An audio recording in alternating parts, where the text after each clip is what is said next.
It all started with a simple Craigslist ad. Free couch. Slightly worn but comfy. Must pick up tonight. I had just moved to the city, and my apartment was empty.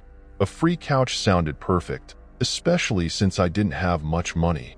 The address was close, so I messaged the poster and drove over. The house was strange. It sat in the middle of a dark, overgrown yard. The windows were boarded up, and the porch light flickered like it was struggling to stay on. I hesitated. Maybe it was a bad idea. There was a note taped to the door. It read, "The couch is in the shed out back. Help yourself." I looked around, hoping to see someone. Nothing, just silence. The shed was small, tucked away behind the house, and smelled like mold and dirt. My flashlight barely cut through the darkness. Inside, there it was, a leather couch. It was old, but not bad. As I pulled it toward the door, a small notebook fell out from underneath. Curious, I opened it. The first page had a single message written in shaky red letters. "Don't use it. Ever." I laughed nervously. Maybe it was a joke. It didn't matter. I needed furniture. I shoved the couch into my truck and drove home. Back in my apartment, I arranged the couch in front of the TV and decided to test it out. The moment I sat down, I felt it. The leather was icy cold, even though the room wasn't cold at all. I tried to get comfortable, but something felt wrong. Suddenly, it felt like invisible hands were holding me down. My chest tightened, and I couldn't move. I tried to scream, but no sound came out. Whispers filled the room, low and garbled, like 100 voices speaking at once.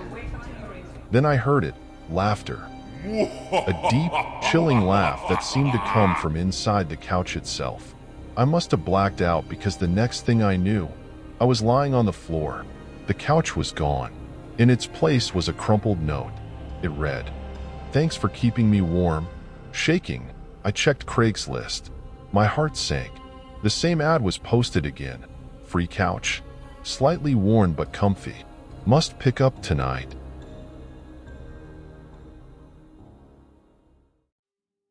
The Craigslist ad was simple. Lost, black cat. Missing since last week. Reward offered for safe return. I figured it was easy money. I'd seen a black cat around my building for the past few nights. I grabbed a flashlight and a can of tuna, then headed to the alley where the cat usually hung out. The alley was dark and smelled like trash. My flashlight caught a pair of glowing yellow eyes near a dumpster. Slowly, I crouched down and opened the can of tuna. "Here, kitty," I whispered. The cat didn't come closer. Instead, it growled. A deep, unnatural sound that didn't belong to such a small animal. Before I could react, the cat bolted. But it didn't run like a normal cat. It seemed to fade into the shadows, disappearing like smoke. I should have walked away, but I was curious. I followed where the cat had been and found a small cardboard box on the ground. Inside was a black collar with a tag that read Salem. There was also a folded note. The note said, "If you found this, it's too late. Leave." I turned to leave but froze. A man stood at the entrance to the alley. He wore a long black coat, and his face was hidden in the shadows. "You shouldn't be here," he said. Fear gripped me. I turned back toward the other end of the alley, but there it was, the black cat. Its eyes now glowed red, and it seemed larger, almost the size of a dog.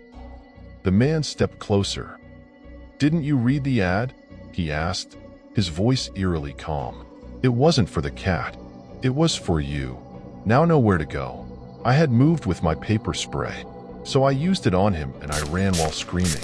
Looking back, the man was nowhere to be seen.